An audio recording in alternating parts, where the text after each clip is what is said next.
my crafty friends, welcome back to my channel. My name is Angelina, and this mess is going to be a circular knitting needle holder. And I figured out how to make the pattern because I couldn't find one online anywhere, but I did see an image of this.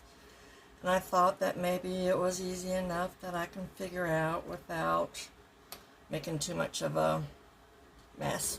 And I want to show you my thought process, I guess, and how I did it, just in case you want to make one. And I'm sure yours will be better than mine, because mine is wonky. Ugh, get back in there, use.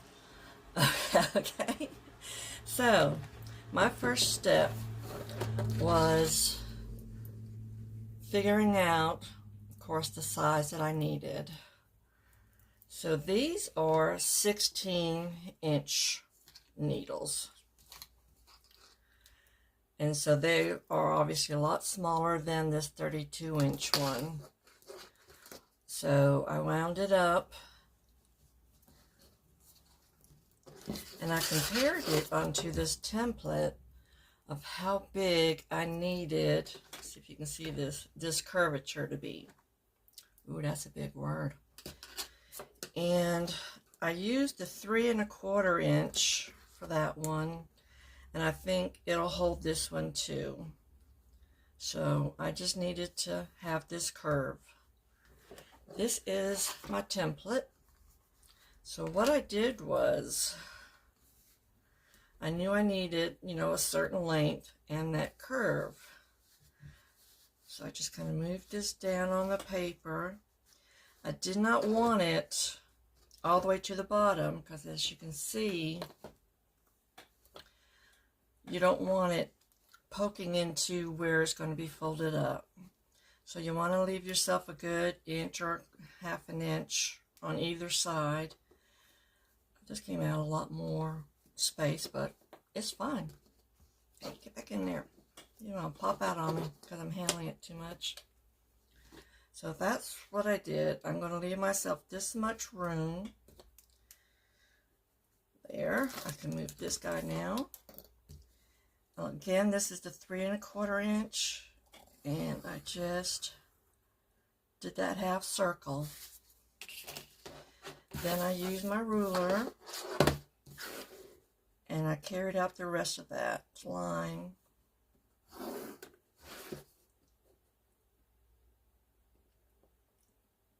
Make sure it's straight. Straight as it's going to get. Okay. So then I cut it out and I traced it onto a piece of cardboard because I like cardboard better. So put that away. Now I marked this one for the 32-inch needles. I've got 10 needles in this set. So when I calculate, I'm going to need 3 layers. So this is 1, 2, 3. And I should get 10 pockets. So we've got, yeah, they're falling out. 1, 2, 3, 4, 5, 6, 7, 8, 9, 10. Okay, there's nothing on the back side, or on the outside, I guess you can say. So, I placed it on the fold of my fabric. This is going to be my main fabric. It's pretty wild. I like it. So I placed it on the fold of my fabric. I traced around it with my friction pen, which I love. I've got a set all different colors. So I just traced around it and I cut out. Now I cut out 6 because there's 6 sides. So I did all of that. So next I needed to figure out how big I wanted the pocket to be. Now this is smaller obviously than this one's going to be. So again, I wrapped my needles up and you're going this way.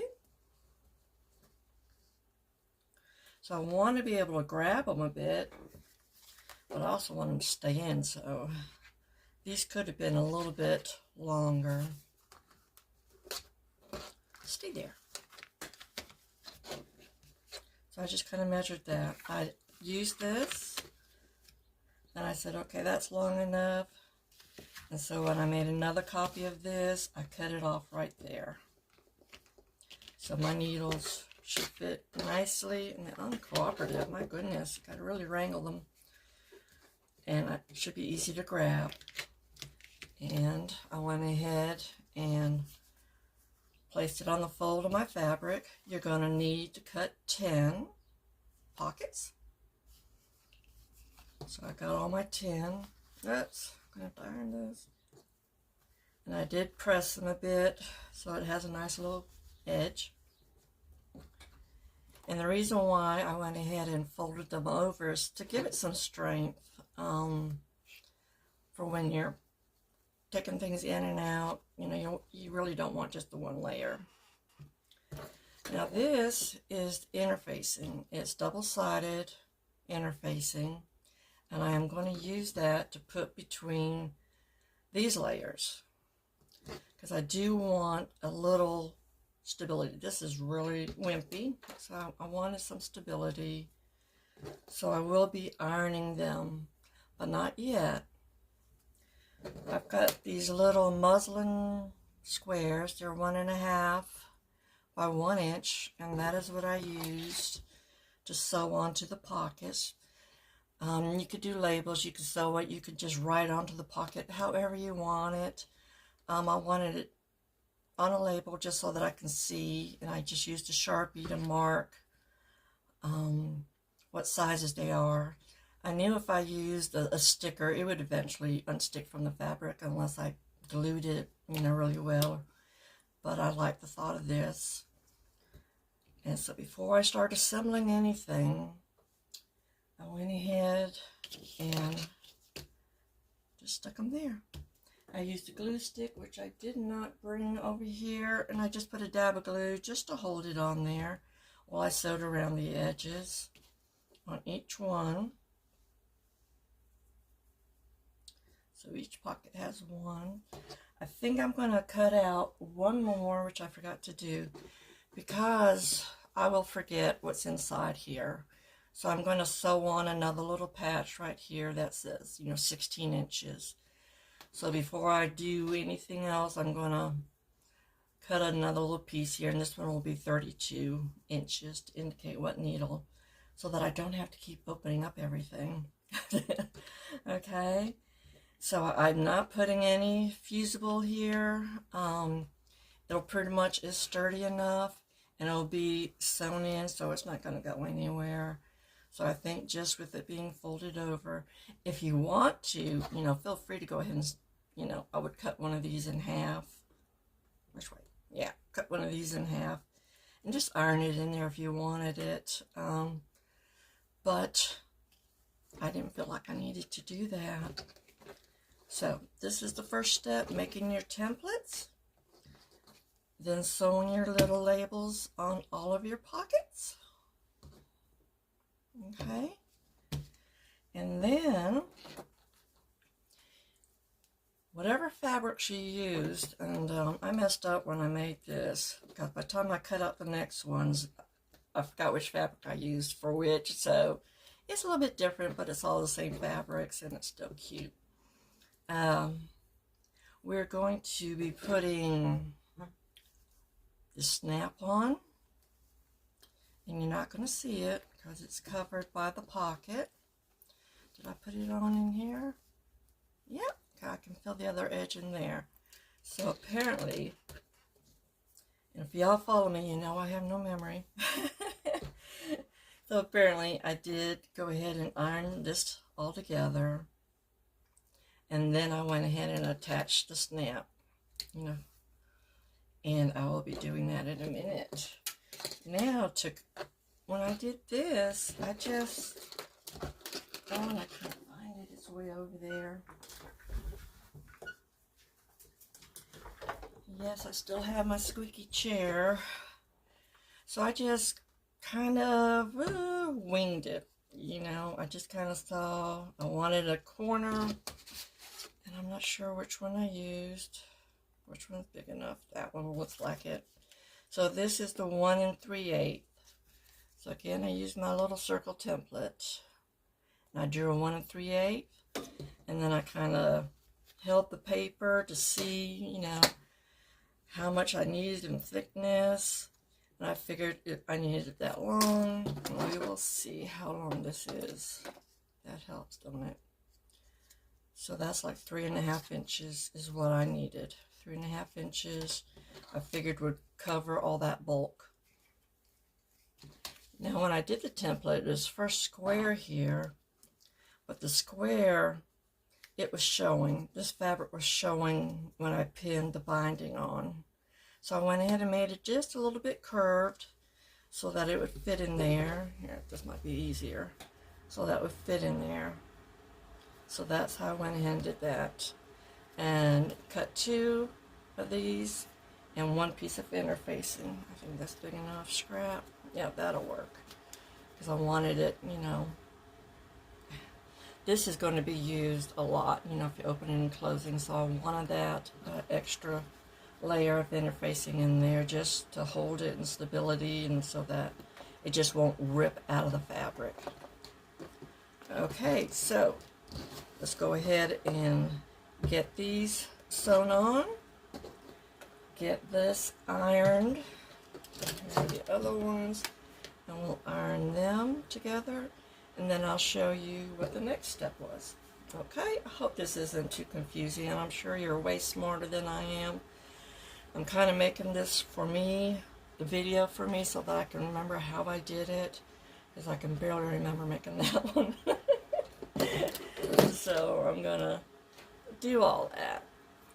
And there may or may not be an easier way. I'm sure there is. This is just how I did it. Okie dokie. I'll be back.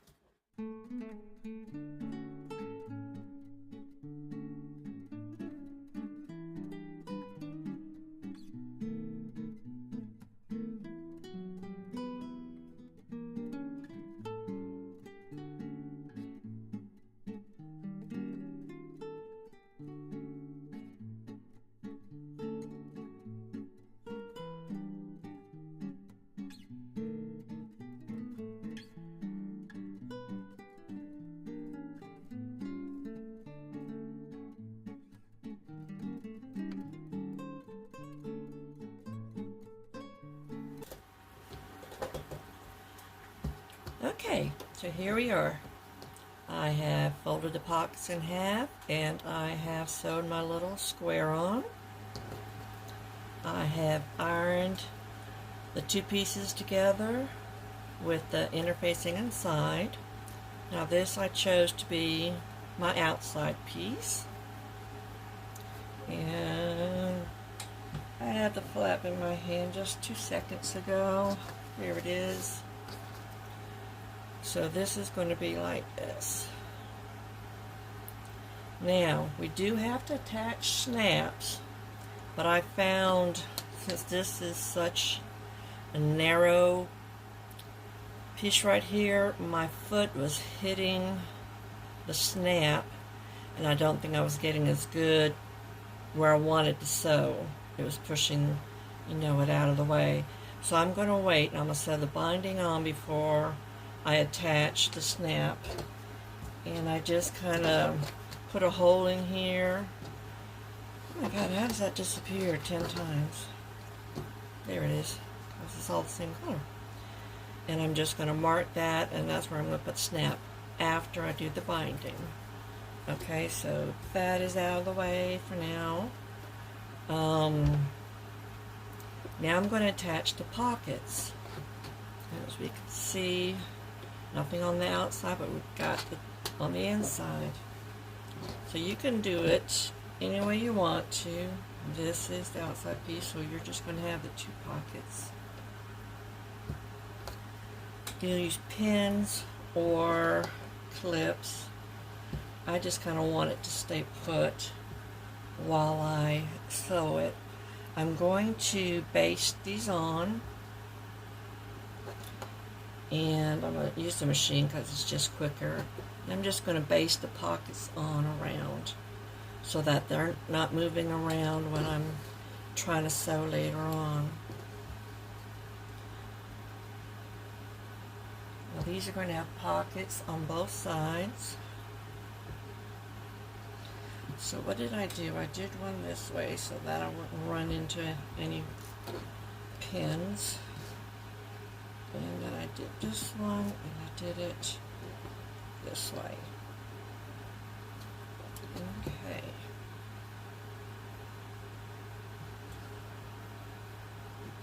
Yeah.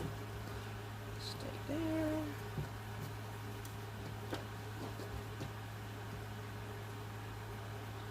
I have found that the more sewing I do with these kind of little projects, hand basting has just saved me so much grief because things move, especially bindings move, zippers move. Everything wants to move on me. Even if I use my walking foot, it was moving. But I love my walking foot, especially if you're using vinyl for any of your projects. It just really helps make everything go under the needle and through everything. Excuse me, got a frog. Without it shifting all over the place. So I do use, ooh, you were trying to hide on me, my walking foot as much as I can. I was even using it to sew the binding on because it was just, you know, thick enough, and I just did it slow enough. But like I said, I'll pin things, and pin things still move as you're moving around because you got to take the pins out, and that gives this a chance to move. So I pin it, and then I just hand baste it, and I like doing it because it's relaxing, you know. And then I know it's going to stay put more than if I just pinned it or clipped it. So right now I am just going to excuse me, I definitely do have a froggy. I'm going to do this close enough to the edge so that I don't really see it. Let me see if we can get a better angle. Probably not going to help. And make sure this part's down. And which way do I want to do it? Do I want to do it this way? And then I can just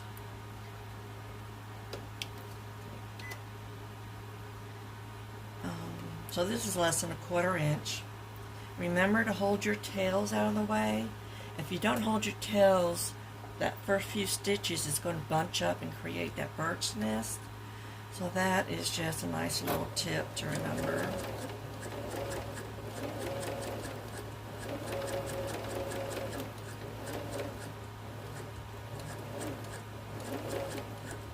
And just take your time. Lift up the pressure foot when you need to.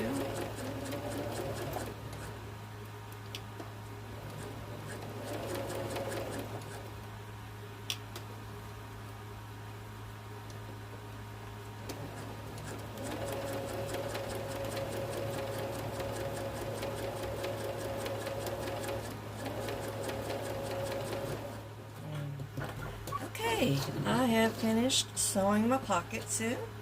Of course, this is the outside. Here are the layers. Now, one thing I do want to mention, when you're doing layers and you're folding things, they're not all going to be the same size, obviously, because of the bulk. So if you want to trim this one shorter to begin with, that'll give you, it won't stick out. There's less chance for sticking out. I tried with this. This is so wobbly now. It's still wonky. Well, that is the thing, and you want to do it when you're cutting it out like this. When you've got your pattern, and I don't see it anywhere close to me, pull it down a little bit. You don't want to shorten this, you want to shorten the space here. And that's the easiest, or take like a 1/4 inch maybe. And then that'll make it smaller. I just dropped my knitting needle, and I want to see. Woo, there we go. I had to climb under the table or crawl. Let's see if it fits, because that's the exciting, terrifying moment. Oh my God! Hey, it fit. So it was wide enough. And I like the fact that I made it long enough, because these are like really poking out a little bit more. Well, almost the same, but I feel more confident with that, with them being longer. So the next thing we have to do is make the binding for all of these.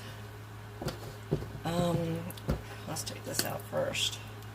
I think I have to do, throw this on the ground, the snaps.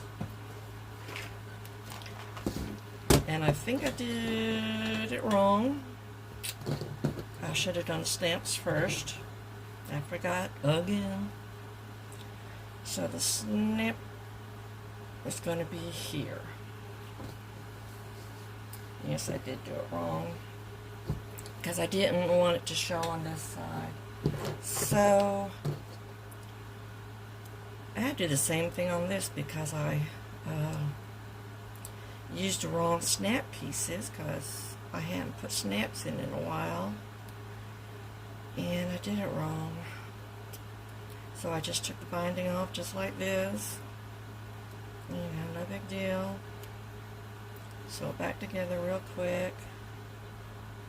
That's why you have one of these handy. I need some more room. Probably. Let me give myself a little bit more room on both sides.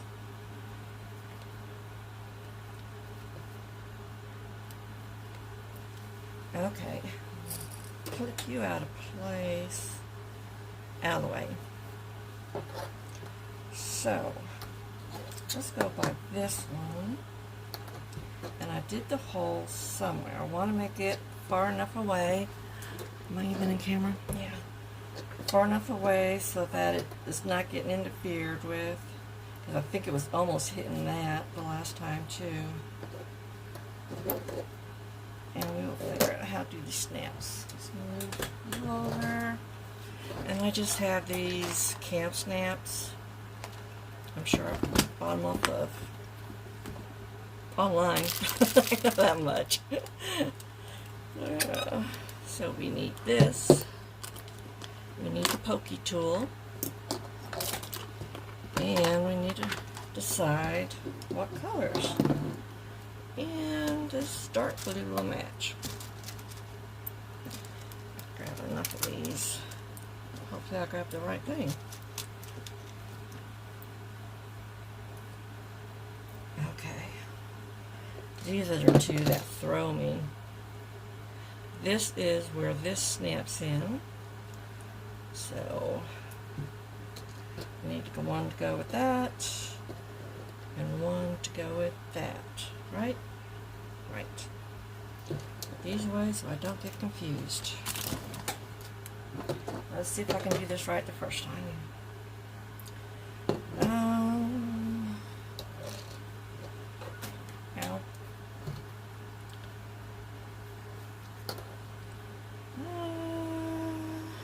Let's see. Shouldn't even bother with the ruler. This was not quite an inch, so let me do an inch in. Hopefully that'll give me enough room away from the binding. And that kind of looks like the center. Does that? There's a hole. Put that away so I don't hurt myself. And so I need the one that will hold it. That's this piece. So that's going to go on top. And this isn't going to be seen. That's going to be hiding inside the pocket.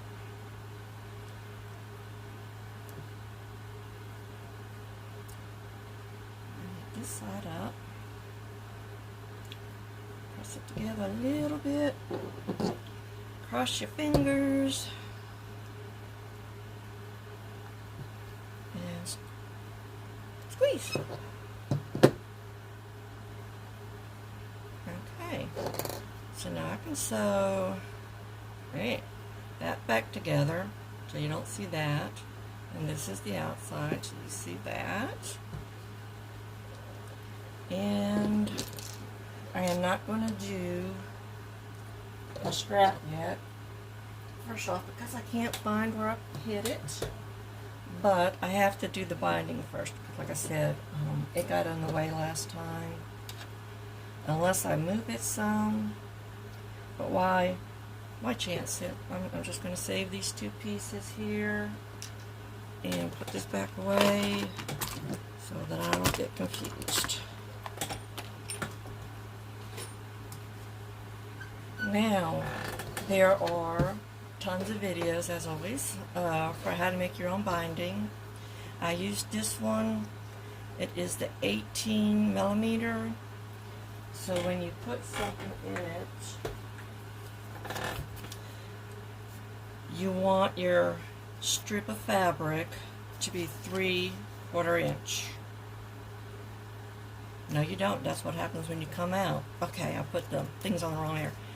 Cut your strip of fabric 1.5 inches. So as you're sliding it through, thankfully everything's close on the floor. As you're sliding it through, I think this one to the blue one. As it comes out, it's going to be 3/4. 1/2 inch was just too big for this, so the 3/4 inch worked out really well. So I need to keep this note and just reverse the numbers. I need a 1.5 inch on the bias, okay, because we're going around the circles and it just makes it so much easier if it's on the bias and it's stretchy. And if I can move all this out of the way, I'll show you a quick way that I do it.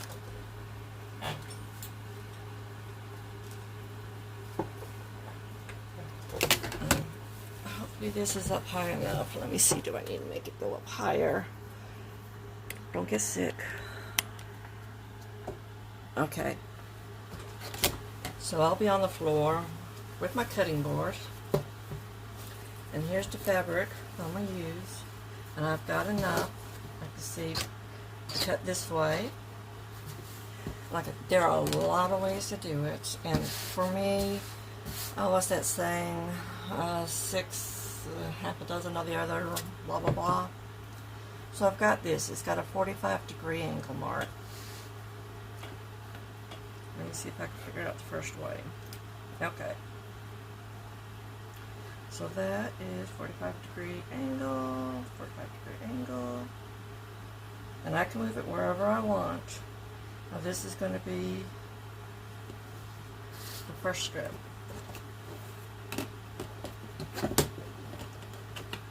I'll place my other ruler. It's now at a perfect 45-degree angle. And I can't cut it because this is not a cutting board, but I'm going to cut that with my cutter. Rotary cutter. I couldn't think of the word. Rotary cutter. Okay. And then I'm going to remove that piece. It's kind of small, so I'm not going to include it with the bias tape. But I'm going to save it like I save everything else. And then I'm going to measure up 1.5 inches. Cut. Cut, cut, cut until I feel like I have enough. And then I'm going to sew my strips together to make one long bias strip. Okay?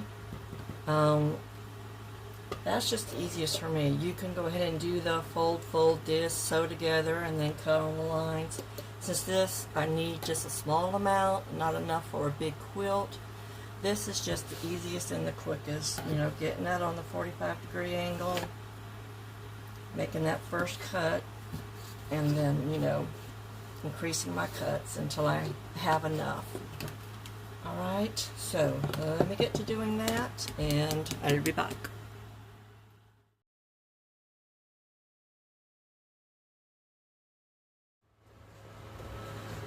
Okay, I have all my strips cut out, and I messed up on this.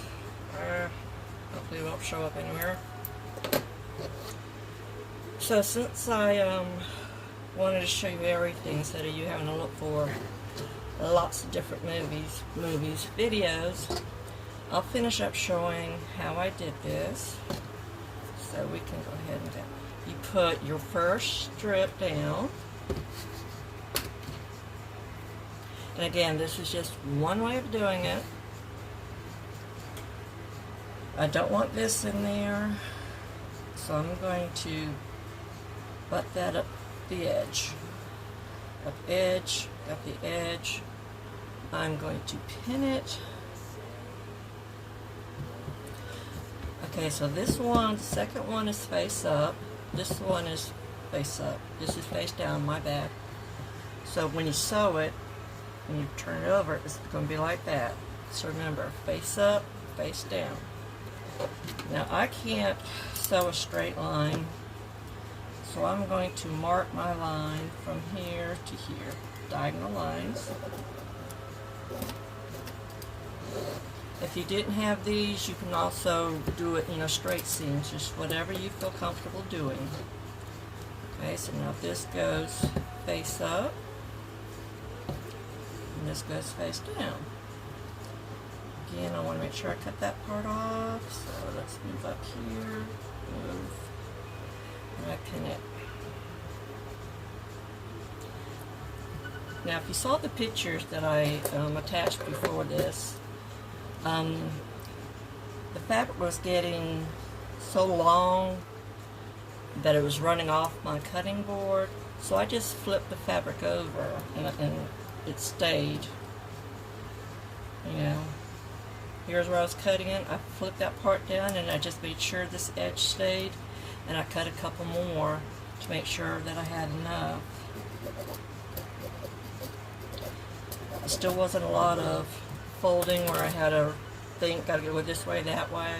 It was just that one fold it down, just to make it fit on my cutting board.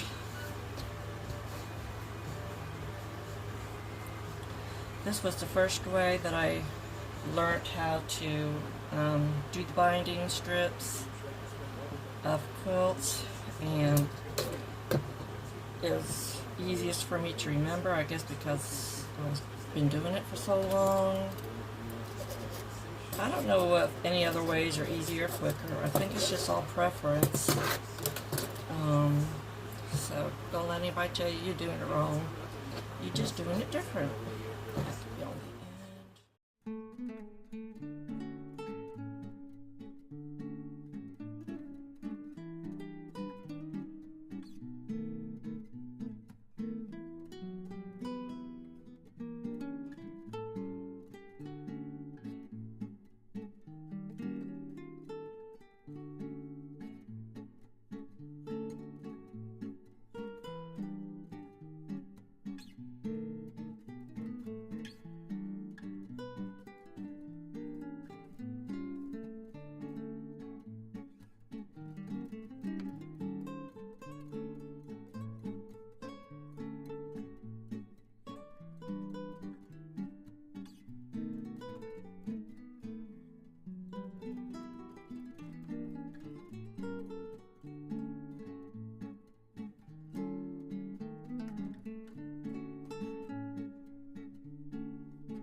Okay, so I was able to move things off.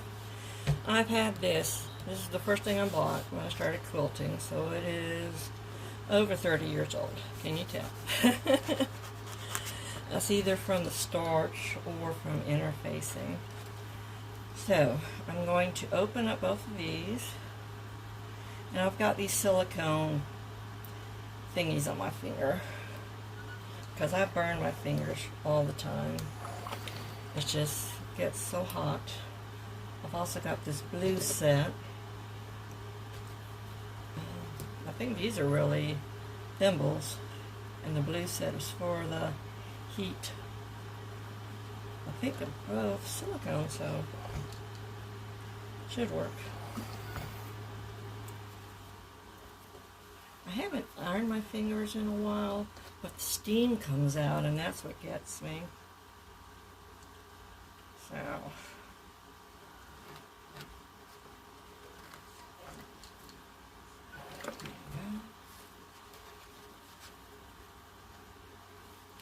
if you're good at math, you could have figured out how many strips and how long you needed. That was going to be too much for my brain, so I just cut a bunch. It's okay if I have leftover because I use leftover stuff. I actually have so much that I was able to get those little shoebox containers from Walmart and separate the colors. Because there's this one gal on YouTube, and she has a Facebook page called Night Owl Creations. And she does like slow stitching with scraps, you know, little bitty thingies. And she makes some really pretty pictures, and she makes the little journal books to put them all together. Or I think she calls them stitch books. And so someday I'm going to break those out and follow hers. I think I'm afraid to. I'm always afraid to start something. I don't know why. Well, I do know why. Man, I hope that doesn't matter a lot. That one, I think it'll be okay. I think one of these strips got cut too thin. I'm not positive. We'll find out. Okay, I don't have that on there anymore. I don't know what happened to it. This does get hot because the steam coming out of my iron. So these would be good to hold. And you also need some needles. Now when you're going over the seams, they tend to want to mess up, so you might have to fiddle with them later on. But this is simply how you start. You just start shoving that through. I don't even need these yet. If it doesn't come through, you can stick your pin through here. And as soon as you start showing, well, and this is kind of thick fabric too, than normal. You kind of scoosh it around so that it's even, not too much up and back.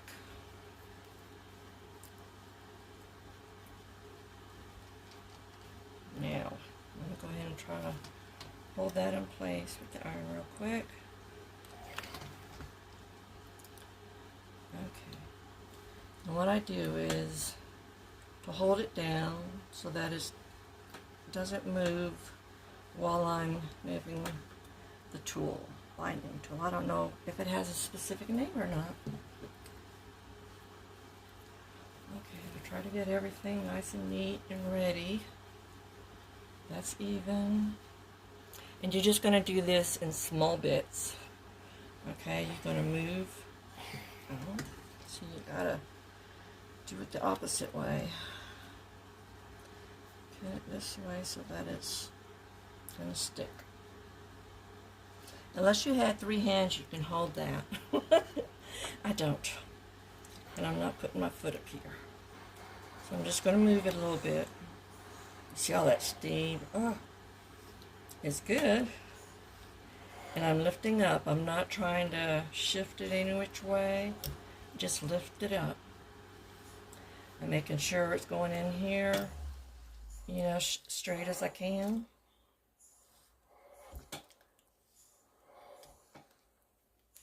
And then when I'm about to get to the end, I pull my pins out and I shift this down. Put my pins back in. Like I said, when it gets to that, I know it's going to want to mess up, so we'll see. This iron is making it so hot in here. I had to turn the fan off.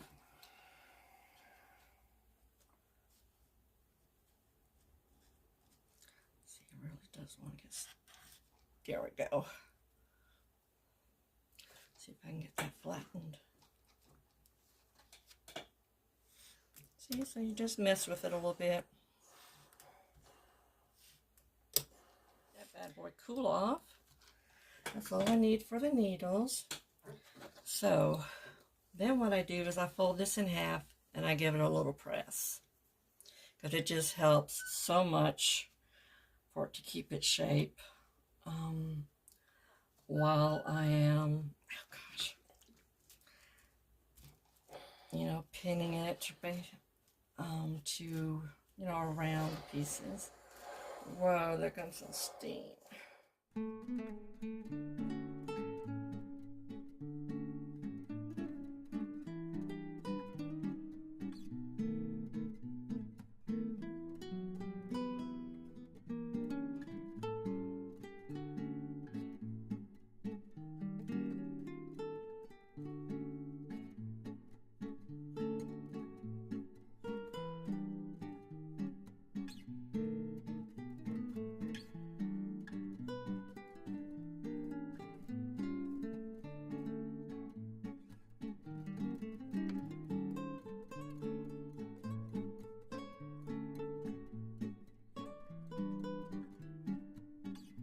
So I'm going to need at least this much. Rather I have too much than not enough. So yeah, I'll have enough to trim this off, sew it, and then finish. So when I'm when I'm basting, I'm going to start here and I'm going to end here because I need this part loose. Okay? So I'm going to do that for all my little pieces. I found my little guy on the floor, and yes, you do need to do him before you stick him in here. This is outside.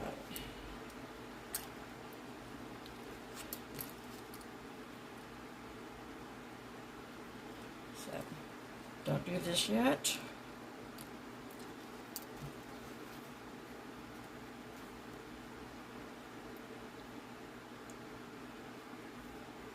I almost forgot.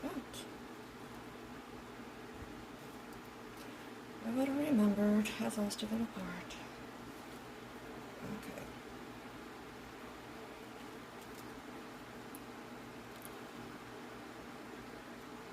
So go ahead, baste this piece on, machine stitch it on, and then pin it in place. Oh, you don't need that. Yeah, you do. That's part of the curse. That's what snip is going to be. That's how quick I get messed up. It is a struggle. That's why I get so excited when something turns out right the first time. I was happy. I was so happy that this, this turned out pretty right. I mean, it holds them. It's nice and neat. It's very sturdy, especially compared to those little baggies that they were in. Cut that off. Okay, so make sure you go ahead, baste. Unless you're feeling brave, go ahead and make sure you sew it. And when you're done sewing it, pin it back in there before you start stitching this. Now this is going to flip up, and you can do it different ways. I'll show you how I did it. I didn't know any other way to do it, so I stitched it first like that underneath the binding, then I flipped it up and I just stitched over it, so that just kind of keeps it up instead of hanging down. And I think it looks okay that way.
Okay, so here's where I am at. I have basted and then machine sewed the binding on that. And here's the next one. Now this is the outside cover. That's the one that we put the snaps on. So let me make sure the snap works. Yay! The first time I put the snap on backwards. Okay, so you see how this goes? It just doesn't look right. And that is why I sewed it up on this one. But it's your preference. I mean, it's your case. However you want to do it. All I did was just fold it up. And I gave a little bit of a pin. And make sure that it's straight. Otherwise that's going to bug me, right? And I got it up underneath my walking foot. Let's see. Now let's go. Oh, forgot to put the down.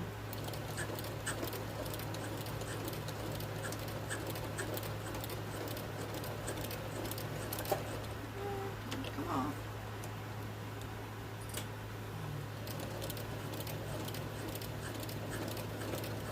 Yep. It wants to run into that. Okay, that's good enough though. That's a tight squeeze. So that is that. It just looks better to me if it's sewn up. So now you have your 3. And the only thing you have to do now is sew it all together. I'm going to go ahead and pin all these. Now the middle, let's just do this. Middle. Let me get a marking pen. Do it either way. Can I see that?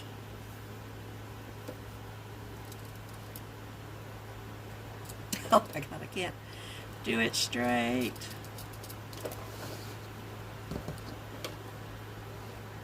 Did I already lose? There it is. I found it. My lines. There and there. That looks straight to me. Yeah, we'll go for it.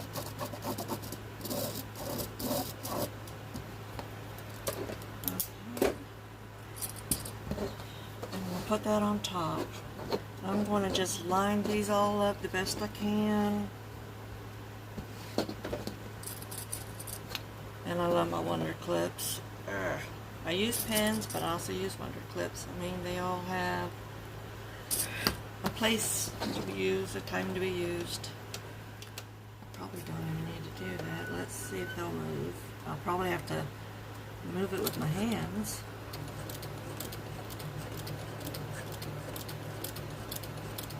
Okay. See, it goes through all those layers fine, but it's not going to go through the binding.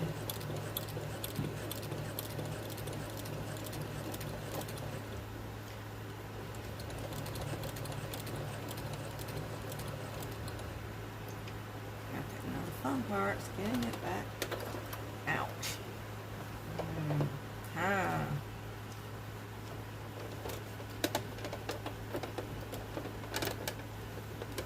Oh my goodness. Let go. Let go my ego. Okay. So let's see how it looks on the opposite side. I missed twice. Okay. That's good. That's not too bad. If you have a machine that'll go straight across, yay for you. But that is it. Oh my gosh. I was able to do it again. Yay. Let's cut that off. Now all I have to do is get my little, what did I use? I used this ultra fine point. These were 32 inches, 2-inch needles. And then on each one I'll put, you know which needle it is.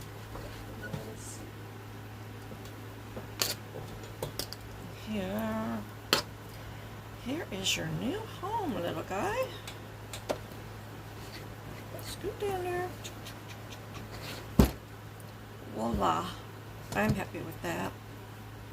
It's a little wonky, not perfect, but it's done, and that is all I aim for, and it's functional. So, if you could figure out a better way to do it, please do. This is just the best I can do. But hopefully it'll give you an idea of how to set it up, how to draw your own pattern. Hopefully it gave you a couple of tricks about when to put the snaps on. And like this inside snap, it's hidden underneath there. You can't really see where I stitched over. And I don't look that close. So there you go. Another craft completed. If anything, I hope it gives you the courage to try something, because I am no expert. I never will be. I'm not a teacher. I am just a crafter, and I try to figure out how to do things and get them done the best that I can. So I hope you have enjoyed this video. Go out and make yourself lots and lots of these if you knit. And I hope you have a good time crafting. Bye-bye now.